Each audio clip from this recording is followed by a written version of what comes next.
Good morning, everyone. Welcome back. I want to talk about Mark chapter 5 this morning. I hope you had a great worship yesterday. The Word of God says this, and a woman was there who had been subject to bleeding for 12 years. She had suffered a great deal under the care of many doctors and had spent all she had. Yet instead of getting better, she grew worse. When she heard about Jesus, she came up behind him in the crowd and touched his cloak, because she thought, if I just touch his clothes, I will be healed. Immediately her bleeding stopped, and she felt in her body that she was free from her suffering. At once, Jesus realized that power had gone out of him. He turned around in the crowd and asked, "Who touched my clothes?" "You see the people crowding against you," his disciples answered, "and yet you can ask, 'Who touched me?'" But Jesus kept looking around to see who had done it. Then the woman, knowing what had happened to her, came and fell at his feet, and trembling with fear told him the whole truth. And he said to her, "Daughter, your faith has healed you. Go in peace and be free from your suffering." Many years ago, I took about 25 students to a mission trip to Mexico. The one thing we couldn't seem to find was a phone reception. I still remember standing with a few of the students, holding up my phone in the air, moving to the corner of the store, walking around the block, just trying to catch a signal. We refresh the page, lift our hands higher, wait and hope, reaching for something stronger. I think that story reminds me of this woman's life in Mark chapter 5. For 12 years, she hoped and waited, not with a phone, but with her entire body. She was searching for connection, spiritual, physical, emotional, trying everything, and always coming up empty. Mark says it plainly, she had been subject to bleeding for 12 years, and this was a serious matter. Bleeding for 12 years was more than just a medical issue. It was social, it was religious, it was emotional. Because according to the law, that kind of condition made you unclean, untouchable. You can't go to worship in the temple. Couldn't share a room with another person. If you sit on a furniture, that's unclean. She wasn't just sick, she was isolated. She was invisible. Well, she needs to stay invisible.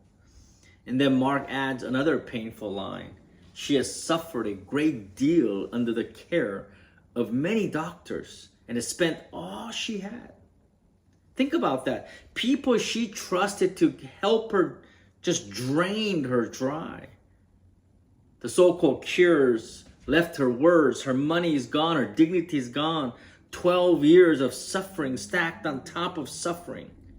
She had nothing left except one thing: hope. Verse 27 tells us when she heard about Jesus. That's where the whole story turns. Faith comes from hearing. And what she heard must have stirred something deep inside. Maybe it's a small echo of a stirring. Maybe barely enough to hold on to, but it was enough. Enough to think, what if this time is different? So she acted. If I just touch his clothes, I will be healed, she thought. And that wasn't superstition. This wasn't desperate magic. This was faith. Raw faith that said, I don't need his full attention. I don't need the spotlight. I just need a moment of contact. So she presses through the crowd, quiet, hidden, shoulders brushing strangers who would shun her if they knew. And then her hands reached out and just touched the edge of Jesus' cloak, and Jesus stops. Verse 30 says, at once Jesus realized that power had gone out of him.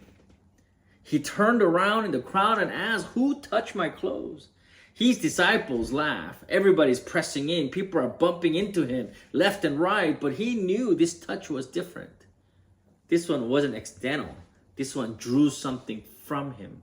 Not just power, his attention, his heart. And instead of scolding this woman, he draws her close. He calls her daughter.